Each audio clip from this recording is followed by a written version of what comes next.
안녕하세요, 진이었습니다. 요즘 출시되는 고사양 노트북들 같은 경우에는 크게 두 가지 부류로 나눌 수 있습니다. 화려한 디자인에 높은 퍼포먼스를 가지고 있는 게이밍 노트북들이 있고, 높은 퍼포먼스보다는 모니터의 스펙에 조금 더 중점을 둔 크리에이터용 노트북들이 있습니다. 그런데 크리에이터용 노트북들 같은 경우에는 뭐 올레드 패널이라든지 이런 좋은 패널을 써서 모니터 스펙은 확실히 좋은데, 이게 CPU라든지 그래픽카드라든지 이런 부분이 약간은 좀 아쉬운 부분이 항상 조금씩은 있었습니다. 그런데 그런 아쉬운 부분을 싹 없애줄 새로운 제품이 출시를 했습니다. 어떤 제품인지 바로 만나보도록 하겠습니다. 비보북 프로 라인업 중에서 최상위급인 비보북 프로 16X OLED 모델이고요. 상세 모델명은 N7601ZM B12759KD입니다. CPU는 인텔 12세대 i7 12700H로 6개의 P코어에 8개의 E코어를 가지고 있습니다.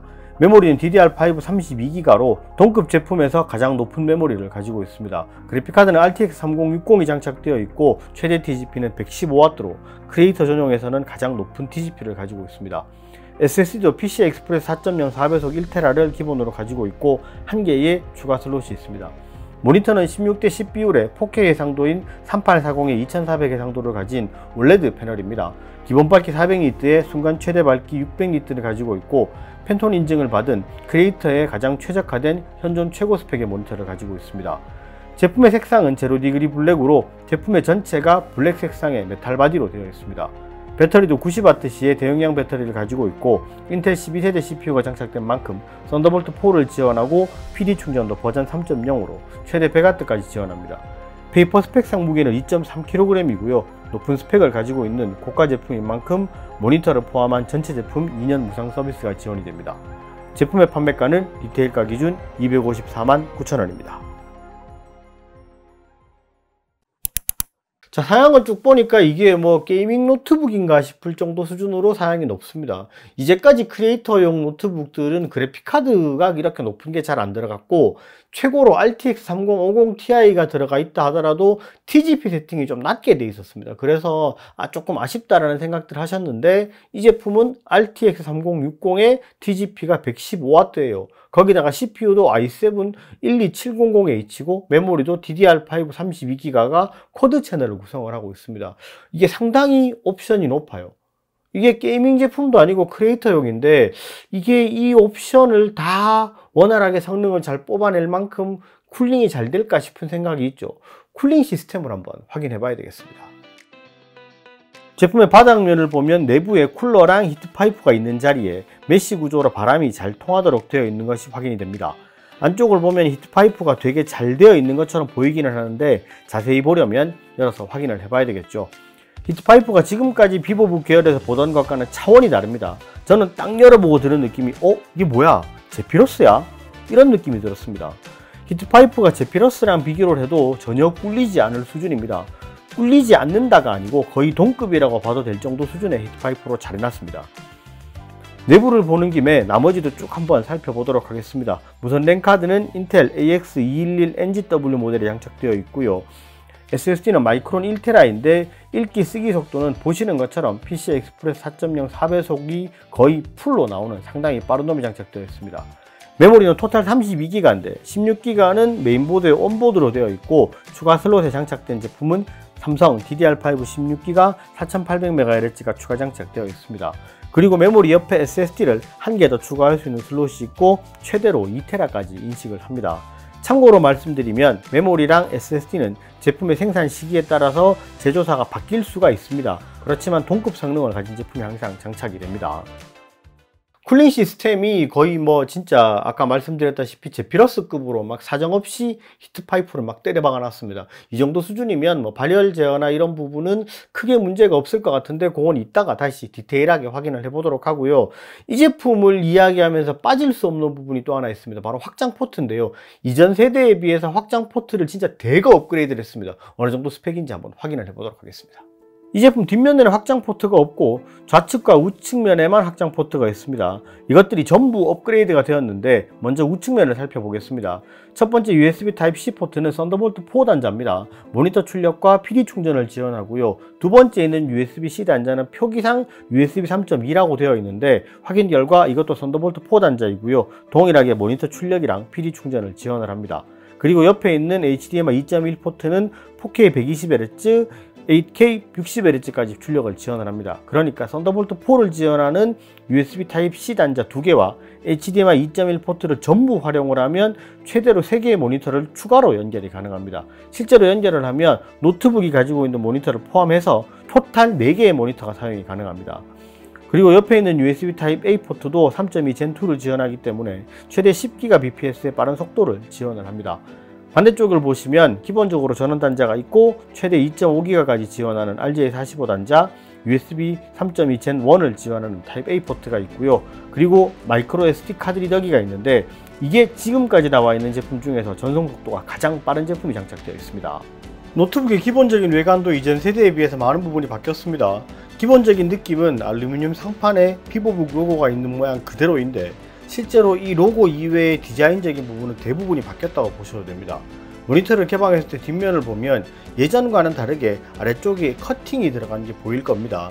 예전보다 사양이 많이 높아졌기 때문에 열 배출에 방해가 되지 않도록 구조적으로 개선이 되었고요.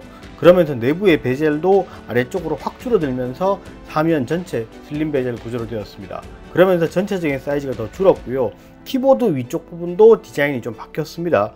실제로 키보드 배열은 이전 세대와 동일한 풀배열 구조를 가지고 있고 전원 버튼에는 지문 인식을 위한 핑거프린터가 들어가 있습니다. 제품을 최대한 개방을 하면 최대 160도 정도 오픈이 되고 실제 측정했을 때 제품의 무게는 2.22kg으로 스펙보다 조금 더 가벼운 무게를 가지고 있습니다. 확장 포트를 보니까 크리에이터용이라는 단어에 정말 어울릴 정도 수준으로 굉장히 빡빡하게 잘 집어넣어 놨습니다. 썬더볼트 4를 2개나 가지고 있고 카드 리더기 같은 경우도 실제로 이제 지금 나와 있는 옵션들 중에서 가장 높은 옵션이다 이렇게 보시면 되고 HDMI 포트 같은 경우도 2.1을 지원하기 때문에 지금 나와 있는 제품들 중에서 이만큼 옵션이 좋은 제품이 잘 있나 라고 생각이 들 정도 수준으로 상당히 옵션이 좋습니다. 그리고 모니터 같은 경우도 4K OLED를 가지고 있기 때문에 화질이나 색감 이런 부분은 사실 뭐 거의 넘사벽이라고 볼 수 있어요. 실제 패널을 측정을 해보더라도 sRGB 100%, NTSC 95%, 어도비 RGB 97%, DCI-P3 100%를 가지고 있고 평균 밝기가 399.8니트고요. 최대 밝기가 589.5니트를 가지고 있기 때문에 모니터에 대해서는 사실 뭐 크게 더 이상 이야기할 필요가 없다라고 얘기할 정도 수준으로 높은 스펙을 가지고 있다고 보시면 될 것 같습니다. 자, 그러면 이렇게 높은 스펙을 가지고 있고 쿨링 시스템도 이렇게 맘먹고 잘 만들어놨는데 성능이 얼마나 잘 나오는지 한번 확인을 해보도록 하겠습니다. 비보북 프로는 프로아트 크리에이티브 허브라는 프로그램에서 쿨링 팬 모드를 컨트롤할 수 있도록 되어 있습니다. 거기서 표준 모드, 성능 모드, 최대 속도 모드를 선택할 수 있도록 되어 있는데 각각 모드에서 성능과 발열, 소음을 측정해 보도록 하겠습니다. 먼저 시네벤치 R23의 결과를 보도록 하겠습니다. 최대 속도 모드에서 멀티코어 16414점을 기록했고 이때 순간 최고 온도는 94도로 기록했고 평균적으로 84도에서 90도 사이에서 작동을 했습니다. 이때 쿨링팬은 CPU팬은 5100rpm, GPU팬은 5300rpm으로 작동을 하면서 소음은 54.8dB를 기록했습니다. 쿨러를 성능 모드로 했을 때 멀티코어 16099점으로 약간의 점수 하락이 있었는데 순간 최고 온도는 96도, 평균 구동 온도는 89에서 94도로 약간 더 온도가 높은 모습을 보였습니다. 아무래도 쿨링팬이 조금 덜 빡세게 작동을 하기 때문인데요. 이때 팬 속도를 살펴보면 CPU팬은 1900에서 5100rpm 사이를 왔다 갔다 하면서 작동을 했고 GPU팬은 1900에서 3100rpm 사이를 왔다 갔다 했습니다. 이때 소음은 51.1dB로 측정이 됐고요. 표준 모드에서 테스트를 했을 때는 멀티코어가 13703점으로 약간 낮은 모습을 기록했습니다. 이때 온도는 순간 최고 온도 93도, 평균적으로 78에서 84도로 온도는 조금 낮게 형성이 되었습니다. 이때 CPU 팬이랑 GPU 팬도 속도가 조금 낮게 돌면서 소음이 39.6dB로 상당히 조용한 모습을 보였습니다. 이때를 좀 더 디테일하게 살펴보면 최고 속도 모드에서는 CPU 클럭이 평균 3.6에서 4.1GHz로 작동을 했고 사용 전력은 78에서 82W 사이였습니다. 성능 모드에서 CPU 클럭은 3.3에서 3.6GHz 사이로 작동을 했고 사용 전력은 77에서 82W로 비슷했었고요. 이 둘에서 확인할 수 있는 것은 쿨링이 잘 되면 같은 전력을 사용하더라도 조금 더 높은 클럭에서 작동을 한다는 것이고요. 표준 모드에서는 CPU 클럭이 2.7에서 2.9GHz 사이로 왔다 갔다 했고 전력도 52에서 57W 사이를 사용하면서 전반적으로 소음이 적은 만큼 성능과 전력 사용의 손해도 일부 있었다는 것을 보여줬습니다. 자, 다음은 파이어 스트라이크를 살펴보겠습니다. 최대 속도 모드에서는 그래픽카드 20707점, 피직스 스코어 29123점, 컴바인 스코어 1255점, 토탈 스코어 19561점을 기록했고요. 성능 모드에서는 그래픽 스코어 20574점, 피직스 스코어 27664점, 컴바인 스코어 1058점, 토탈 스코어 19298점으로 최대 속도 모드와 피직스 스코어만 약간 차이나는 모습을 보였습니다. 표준 모드에서는 그래픽 스코어 19116점, 피직스 스코어 25487점, 컴바인 스코어 8979점, 토탈 스코어 17775점으로 최대 속도 모드와 비교했을 때 약 12% 정도 수준의 성능 감소가 있었습니다. 파이어 스트라이크 구동 시 온도를 살펴보면 시내 벤치와는 약간 다른 모습을 보여줍니다. 최대 속도 모드에서 온도를 살펴보면 초반의 데모 테스트와 그래픽 테스트 1, 2를 기준으로 봤을 때 CPU와 그래픽카드 둘 다 최고 온도 73도를 넘어가지 않는 모습을 보여주고 있습니다. 이 부분은 이따가 자세히 설명을 드리도록 하겠습니다. 그리고 블렌더의 결과도 확인해 봤는데요. 시크릿 디어에서는 성능 모드 기준으로 357초 9위를 보였고요. 조금 더 무거운 시네오사우 랩티릭스 프라임에서는 성능 모드에서 633초 5일로 크리에이터용다운 아주 높은 성능을 보여줬습니다. 앞서 보신 것처럼 그래픽카드와 CPU를 동시에 사용을 할 때도 온도가 그렇게 높지가 않았어요. 이게 예전에는 CPU를 단독으로 사용할 때, 그래픽카드를 단독으로 사용할 때는 발열 제어가 잘 되는데 그래픽카드와 CPU를 동시에 사용을 하게 되면 발열이 굉장히 많이 올라가는 제품들이 일부 있었습니다. 여러 가지 브랜드에서 많이 있었는데 실제로 그런 부분 때문에 문제가 되는 경우들이 좀 있었고, 그래서 TDP를 아예 전력량을 좀 인텔리전트하게 좀 설정을 할 수 있도록 그렇게 설계가 적용이 되어 있다, 이렇게 보시면 될 것 같습니다. 테스트를 하면서 내내 느꼈던 부분이 뭐냐면, 실제로 이게 지금 내가 보고 있는 이 성능이랑 수치랑 여러 가지들이 이게 게이밍 노트북인가? 이 크리에이터용 노트북인가? 좀 헷갈릴 정도 수준으로 높은 퍼포먼스를 보였습니다. 실제로 게이밍 제품과 비교를 하더라도 전혀 뒤처지는 부분이 하나도 없다라고 얘기해도 될 정도 수준으로 높은 퍼포먼스를 보였어요.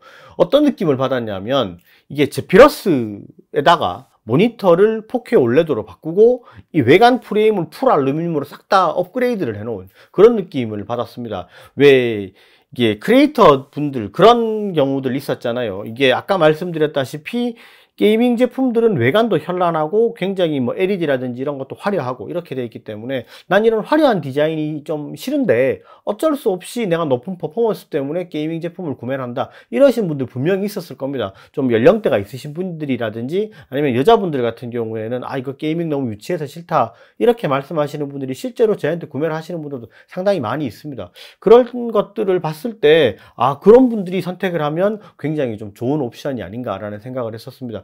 이 제품의 구매 링크는 영상 하단에 제가 달아놓을 수 있도록 할 거고요. 이게 아무래도 좀 퍼포먼스도 높고 좀 깔끔하고 심플한 디자인의 OLED 패널을 가지고 있는 제품을 내가 찾는다 하셨던 분들한테는 굉장히 반가운 제품이 아닐까 싶은 생각이 있습니다. 오늘 영상은 여기까지 하고요. 영상이 좋으셨으면 좋아요, 구독 꼭 부탁드리겠습니다. 감사합니다. 지냈습니다.